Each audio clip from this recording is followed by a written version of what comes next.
Rich People Problems by Kevin Kwan. Bettina Ortiz Emenya was not accustomed to waiting. A former Miss Venezuela and Miss Universe runner-up, of course. The exceedingly bronze strawberry blonde was these days the wife of Miami Auto Parts tycoon Herman Ortiz Emenya, and at very restaurant she chose to grace with her presence, she was always greeted with her reverence and whisked to the exact table she desired. Today, she wanted the corner table on the terrace at Sip Sip, her favorite lunch spot on Harbor Island. She wanted to sit on one of the comfy orange canvas director chairs and stare out at the gently lapping turquoise waters while eating her kale Caesar salad. But there was a large noisy group taking up the entire terrace and they didn't seem in much hurry to leave. Bettina fumed as she glared at the tourists happily savoring their lunch in the sun. Look how tacky they were. The woman overly tanned, wrinkled, and saggy. None of them properly lifted or botox. She felt like walking up to their table and handing out her dermatologist business cards. And the men were even worse, all dressed in all rumpled shirts and shorts, wearing those cheap straw hats sold at the trinket shop on Dunmore Street. Why did such people have to come here? The 3.5 mile long paradise with its pristine pink sandwiches was one of the best kept secrets in the Caribbean. A heaven for the very rich filled with quaint little wood houses painted in shades of sherbet, charming boutiques, chic oceanfront mansions turned into inns, and five-star restaurants to rival St. Bart's. Tourists should have to take a style exam before being allowed to set foot on the island.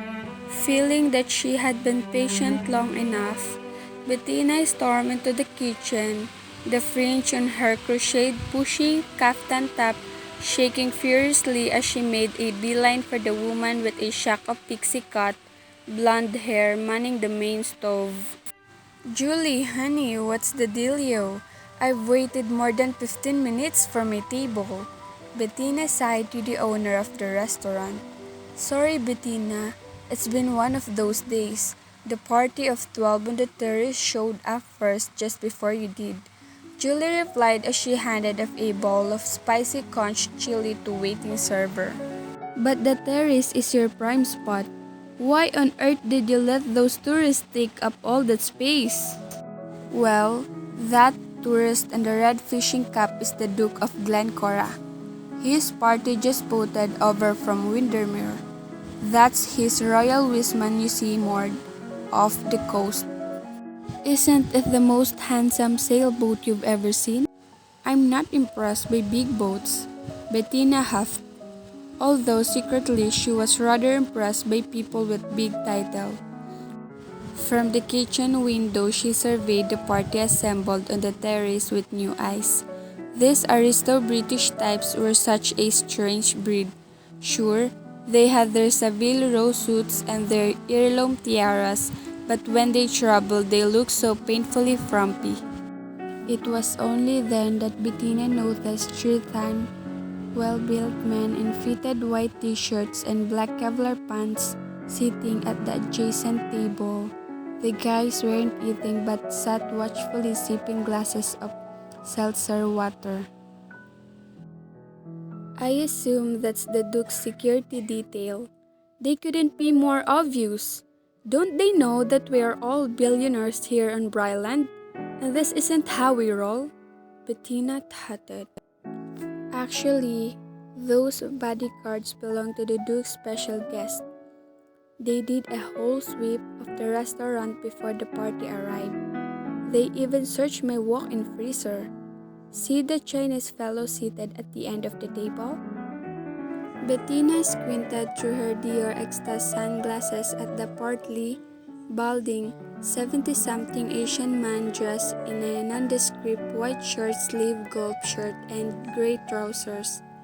Oh, I didn't even notice him. Am I supposed to know who he is? That's Alfred Chang, Julie said in a harsh tone. Bettina giggled. He looks like their chauffeur. Doesn't he look like that guy that used to drive Jane Wyman around in Falcon Crest?